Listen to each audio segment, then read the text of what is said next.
Good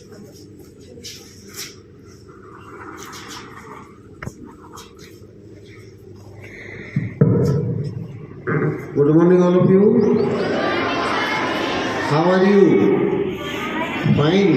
Well done. माता सरोनी की पूरी टीम और ये सामने बैठी फुलवारी जो भारत को महकाएगी, आप सबको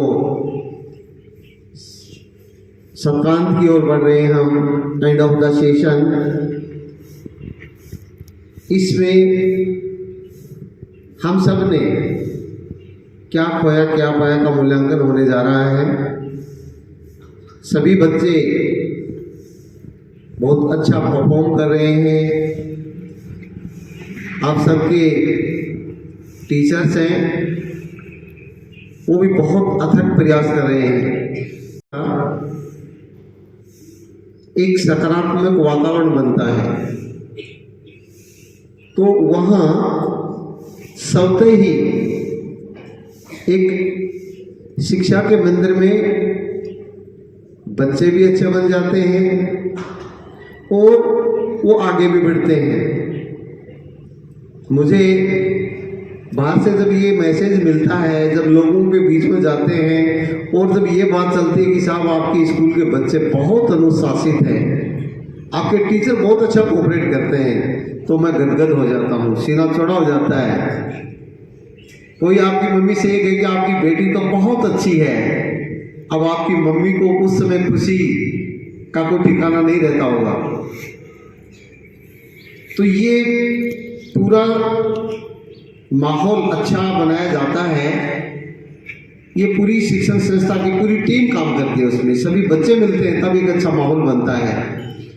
हम बच्चों को बहुत अच्छा एक्सपोजर दे रहे हैं। I am not telling that we are the unique, but we are doing something better than other, और हम इसको आगे बढ़ाना चाहते हैं। प्यारे बच्चों, हम पढ़ाई के साथ साथ गुणवान संस्कारवान बनते हैं, ये असली पढ़ाई होती है। मैं बार बार कहता हूं कि हमारा जो मोटिव है लाइफ का, वो कभी ये नहीं होना चाहिए कि मैं बस उस ओहदे पे चल गया तो बस मैं किसी को, मेरे आसपास किसी को बैठने नहीं दूंगा, मैं तो बड़ा आदमी हो गया, बाकी इंसान कीड़े मकोड़े समझे। ये हमारी एजुकेशन का मोटिव संस्था में नहीं, सरकारी संस्था में मेरा नेचर रहा है कि जो सबसे नीचा काम करता हमारे ये सफाई कर्मी है, मुझे बहुत अच्छे लगते हैं। कभी मैंने ये सोचा ही नहीं कि ये मेरे सफाई कर्मी, मैं मानता हूँ ये भी हमारे इस फैमिली के मेंबर हैं जो हमारे स्कूल को कितना नीट एंड क्लीन रखते हैं, है ना। ये अच्छे आदमी, इनका भी रिस्पेक्ट होना चाहिए। हमारे घंटी बजाने वाले से लेकर के गेट कीपर से लेकर के टीचर तक, प्रिंसिपल तक, सबका सम्मान होना चाहिए। उनके दिल में प्रेम का भाव होना चाहिए, तब जाकर के हमारी शिक्षा का सही ऑब्जेक्टिव होता है। ये नहीं है कि आप डॉक्टर बन गए या बहुत बड़े आईएएस बन गए, आरएस ऑफिसर बन गए, फिर तो बस चैम्बर में नहीं घुसने देंगे। मैं तो आरएस हूँ ना, मैं तो कलेक्टर हूँ। मानता हूँ कि आप कलेक्टर हैं, तो आप ऐसा काम कीजिए कि सबसे अंतिम पंक्ति का व्यक्ति जो अब तक नजरअंदाज कर दिया गया था, जिसकी किसी ने सुध नहीं ली थी, उस आदमी को अंदर आने दीजिए ऑफिस में, उनसे पूछिए कि तेरी समस्या क्या है, और उसकी समस्या का जिस दिन आप निदान कर दोगे ना, मेरा ये मानना है कि उस दिन आप सही मायने में एक अच्छे कलेक्टर बने हो, एक अच्छे डॉक्टर बने हो, एक अच्छे टीचर बने हो। टीचर के सामने बहुत बड़े चैलेंजेस होते हैं। क्लास में मैं जानता हूँ कि बहुत प्रकार के बच्चे होते हैं, average, below average, extra ordinary, सबको साथ लेकर के उनकी अकॉर्डिंग टू साइकोलॉजी और उनकी आईक्यू के अकॉर्डिंग टीचर कैसे हैंडल करता है, ये मैं जानता हूँ। और वो इन बच्चों को इस तरह से तैयार करता है। तो हमें कभी भी गुरु से बढ़कर, चाहे कितना भी बड़ा कोई पद भले हो सकता है, हमारे राष्ट्रपति जो देश का प्रथम नागरिक कहलाता है, वह भी अपने गुरु के चरणों में नमन करता है, शीश झुकाता है। और वो राष्ट्रपति जब गुरु का आशीष लेता है, उसका आशीर्वाद लेता है, तो उसका सीना चौड़ा हो जाता है कि आज मैं राष्ट्रपति हूं ना, वो मेरे गुरु की बदौलत है। और गुरु क्या महसूस करता है? सिर्फ उसको ये लगता है कि हाँ, मैंने भी जीवन में कुछ किया है। उसका जो विद्यार्थी उसका अभिवादन करता है, उसका चरण स्पर्श करता है, उसे आशीष लेता है, तो गुरु को तो बस उसी में ही अपने आप को भाग्यशाली समझ लेता है। मैं एक दिन कोई सोशल मीडिया पर एक छोटा सा मैं कोई एक एपिसोड देख रहा था। एपिसोड दिल दहला देने वाला था। एक गुरु होते हैं और बेचारे ने जीवन भर बहुत हकीकत की घटनाएं, उसने इतने बच्चों को पढ़ाया, खूब पढ़ाया, उसने कभी संचय किया ही नहीं। अब ताजुब की बात यह होती है कि वह अपनी बेटी का रिश्ता अपने ही स्टूडेंट्स के साथ कर देता है। अब वो बेचारा कतरा था कि मेरे पास तो सुविधा ही नहीं है।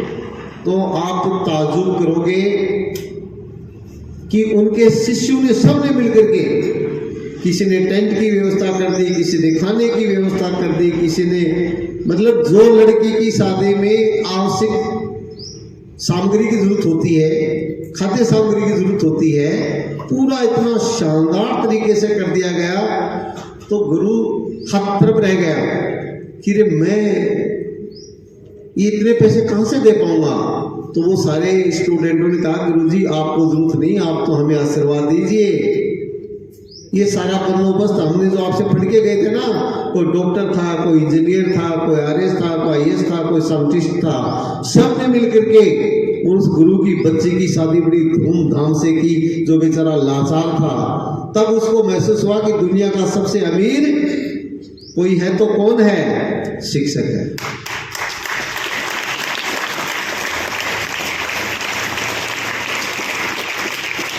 ये जो हमारा समाज है, ये मूल्यांकन अर्थयुग है। उसका मूल्यांकन करते हैं कि आपके बैंक बैलेंस कितना है, आपके पास सोने की ईंटें कितनी हैं, आपके पास सोने की जो आती ना बिस्किट्स, वो आपने कितने खरीद रखे हैं, आपकी गाड़ी कितनी महंगी है, आपकी ड्रेस कितनी महंगी है। तो फिर वो एक बड़ा आदमी बन जाता है। फिर मेरे जैसे उसे कतराते हैं कि अरे तो बहुत बड़ा आदमी है। वो बड़ा आदमी नहीं हो सकता। बड़ा आदमी वो है जो अपनी खून पसीने की कमाई से, अपने पुरुषार्थ से किसी का हित साधता है, किसी का भला करता है। असली अमीर वो होता है, और वो सिर्फ है एक ही धरती पर, वो है गुरु। इससे बढ़कर कोई हो नहीं सकता। पता ना आपको? तो प्यारे बच्चों, जीवन में अपने गुरु की अहमियत कभी नहीं भूलनी चाहिए। कुछ बच्चे होते हैं जो नादान होते हैं, नासमझ होते हैं, वो गुरु को इग्नोर करने की कोशिश करते हैं, उसका उपहास उड़ाते हैं। मेरा यह मानना है कि वह बच्चा जो गुरु पर टीका टिप्पणी करता है, गुरु की मजाक उड़ाता है, गुरु की बात को नहीं मानता है, उसको यह समझता कि कुछ नहीं है, वो बच्चा कभी भी जीवन में कामयाब नहीं हो सकता। ये चाहे कलम से लिख लेना, जिस बच्चे ने गुरु का अनादर किया है वो जीवन में कभी सफल हो ही नहीं सकता। ये मैं नहीं कह रहा हूं, ये हमारी सनातन संस्कृति के बहुत से ऐसे उदाहरण हैं। वो ये बात बताते हैं कि गुरु से बढ़कर इस धरती पर कोई है नहीं। तो आप बहुत अच्छे बच्चे हो, पूरी टीम में देखता हूं कि इतना अच्छा काम कर रही है, मैं कभी किसी को टोकता नहीं, उसके बावजूद भी ये आपको अपना बच्चा समझ के पढ़ा रहे हैं। इन्होंने पूरी ताकत झोंक रखी है, और इसीलिए तो अच्छा माहौल है। हमारी पूरे टीचर्स, मैं देखता हूँ अक्सर स्कूलों में जो प्रिंसिपल होता है वो अपनी कुर्सी बचाने के लिए 3 या 4 टीचर को दाएं बाएं कर लेता है। फिर वो डायरेक्टर सर को मिसगाइड करवाता है उनसे कि साहब वो फलानी वो मास्टर चौको को ना वो अपने नुकसान कर दे सी, वो तो टाइम ही पास कर रहे है। और फिर वो डायरेक्टर उसी की बात को मान लेते हैं और कईयों की पेट पर लात मरवा देते हैं उनकी। तो उसको अपनी तरक्की के लिए, अपनी नौकरी की सिक्योरिटी के लिए किसी दूसरे की नौकरी को दांव पर लगाना बहुत बड़ा पाप है, बहुत बड़ा अपराध है। मैं इस चीज़ को अच्छी तरह से समझता हूँ। इसलिए हमारी पूरी टीम, प्रिंसिपल से लेकर के पियोन तक, सब एक टीम स्पिरिट से काम कर रहे हैं, सब मिलजुल करके काम कर रहे हैं। और जिस शिक्षण संस्था में, जिस विद्यालय में, जिस घर में टीम की भावना होती है, हम की भावना होती है, साथ लेके आगे बढ़ने की भावना होती है, वह घर तरक्की करता है, वह विद्यालय तरक्की करता है, वह समाज तरक्की करता है, वह देश तरक्की करता है। तो हमें बहुत अच्छा लगता है कि हमारी विद्यालय के बच्चे प्रैक्टिकल लेने वाले आते हैं, बताते हैं कि सर आपके बच्चे बहुत अनुशासित हैं, आपके बच्चे बहुत प्यारे हैं। तो ये आप सबके खानदान का प्रतिबिंब है कि आप किस खानदान से आते हो। आपके स्कूल का प्रतिबिंब है, आपके गुरु का प्रतिबिंब है कि आप किस तरह के स्कूल में पढ़े हैं, किन गुरु के हाथों में तैयार हुए हैं। और जो अच्छी संस्था में, अच्छे गुरु के द्वारा पढ़ाए गए हैं, अच्छे माहौल में पढ़े हैं, वो बच्चे पूरी जीवन में बहुत खुश रहते हैं और तरक्की करते हैं। तो मैं उन्हें सभी टीचर्स को धन्यवाद देना चाहता हूँ कि पूरे साल भर आपने बहुत मेहनत की है, बहुत अच्छे एफर्ट्स डाले हैं। और जब बच्चे, अभी मैं देख रहा था, सारे प्लेनेट्स बन करके उनको डिफाइन कर रहे थे, ये बच्चों को बहुत बड़ा एक्सपोजर मिलता है। आप कभी भी आगे जाओगे ना तो ये सारी चीज देखी जाती है। तो माता सरवणी का पूरा परिवार इसी तरह से प्रयास करें और मेरा आपके साथ कंधे से कंधा मिला करके मैं आपको पूरा सहयोग दूंगा। मेरा सपना सिर्फ एक ही बचा है कि हमने करीब 600 तो टीचर तैयार कर दिए अब तक। अब मेरी इच्छा है कि मैं अब ढलान की तरफ हूँ, यानी अब उम्र ढलान की तरफ चल दी है। मैं चाहता हूँ कि माता सरवणी से कम सैकड़ों डॉक्टर और सैकड़ों इंजीनियर बने, ये मेरी अंतिम इच्छा है।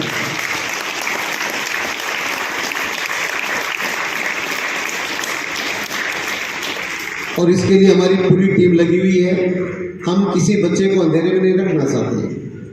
हमें वो लालच नहीं है कि बस मैं बिना फैकल्टी रखे, बिना अच्छे टीचर रखे और बच्चों को तो बुला लूं और मैं उनको वो चीज़ दे नहीं पाऊँ। वैसा काम नहीं तो मैंने किया है, न मैं करूँगा।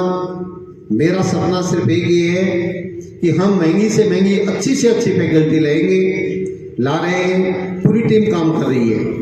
बिल्डिंग आपकी तैयार हो जाएगी मई जून तक। थोड़ा इसमें विलम्ब हो गया क्योंकि लंबा काम है।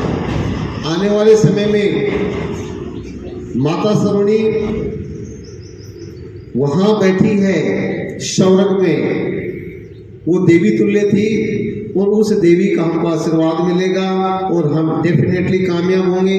इसके लिए मैं माता सरवणी के सभी बच्चों को धन्यवाद देता हूं कि आप बहुत अच्छे घर से आते हो, बहुत अच्छे बच्चे हो, बहुत अच्छा माहौल है, एक दूसरे को आप कितनी हेल्प करते हो। मैं देखता हूँ कि कई बार लड़कियां बच्चों की अंगुलियां पकड़ के, मैं बहुत ऑब्जर्वेशन करता हूँ, सुबह गाड़ी से उनको उतारना, हाथ पकड़ के चढ़ाना, और हमारे टीचर भी गाड़ी तक बच्चों को लाइन से छोड़ना, फिर टीचर्स भी एक दूसरे को कोऑपरेट करना, ये बहुत बड़ी चीज़ होती है। एक अच्छा माहौल है। तो मैं चाहता हूँ कि इस माहौल में किसी प्रकार का कोई छिद्र न हो, इसमें किसी प्रकार की कोई खामी ना रहे। कहीं खामी है तो उसको और सुधारेंगे। और माता सरवणी के जितने भी बच्चे बैठे हैं, इनको अलग अलग डायरेक्शन में, जिसके टैलेंट के अकॉर्डिंग मैं चाहता हूँ कि इनको डायग्नोज करके, आइडेंटिफाई करके और उसी ही डायरेक्शन में इनकी ऊर्जा को चैनलाइज किया जाए। ये हम सबका प्रयास रहेगा। आप सब लोगों को पुनः ढेर सारी बधाइयाँ देता हूँ और उम्मीद करता हूँ कि इस सत्र का ये आखिरी पड़ाव है। 20 दिन और बचे हैं। इस 20 दिन में हम सबको पूरी ताकत लगानी है और बच्चों में किसी प्रकार की सिलेबस में, पढ़ाई में या किसी भी प्रकार की इनको दिक्कत नहीं आनी चाहिए। इस टीम को पूरी को इस टीम भावना से आगे बढ़ाएंगे। इन्हीं शब्दों के साथ थैंक यू, जय हिंद, जय भारत।